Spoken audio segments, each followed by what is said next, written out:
So, if you've watched my most recent short, I'm sure you know that I recently had a sip of my husband's beer, and it wasn't great. I hit a point in sobriety where something quite unusual happens actually. Not relapse, not celebration, merely curiosity wearing the worst disguise it could ever do. I had a sip of that beer and I expected a spark. That warm rush that used to mean, cool, I'm good now. But it was gone. The taste wasn't what I remembered. It was stale, hollow. It felt like opening a door to a room I'd literally already packed and moved away. And I think in sobriety, there's this massive myth of cravings disappear. If you've ever taken the journey or started your journey of sobriety, I'm sure you've had someone come to you and go, the cravings will go, it'll get easier. But what they don't tell you is sometimes you're not even craving the drink, you're craving the idea of it. You know, the way it made things feel simple for a second. But memory is a liar and it edits over all of the hangovers, the shame, poor sleep, and it uses this false nostalgia to try and encourage you to drink something that nearly destroyed you. I mean, it quite literally is a taste of the past. When I took that sip and it really hit my taste buds, it didn't taste like beer. It tasted like every single time I'd ever said just one more. Every morning that I'd woken up heavy with regret. It tasted like a language I didn't even understand anymore.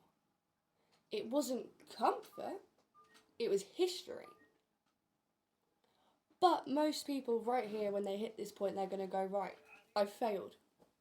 That's that, I can't do this. But actually, what I learned here was recovery isn't about perfection. You know, you're not just going to stop drinking and all of a sudden everything's great. I mean, that moment right there told me it's all about paying attention. It told me more about my progress in my sobriety than any calendar or counter ever could. It meant I didn't chase beer, I didn't chase alcohol, I didn't enjoy it, and I didn't go and fetch another one or keep drinking. And that itself is huge. Because we've all sat there wondering where our next beer is going to come from, or glass of wine, before we've even finished our first. And hitting 90 days used to feel like a finish line. But it's not. And it felt like a finish line because so many people sit there and they go, 7 days, 30 days, 90 days. But there's so much more after that. This is the beginning of the quietness. The bit that's less dramatic. You stop surviving, stop existing for mere survival, but for yourself and for your life.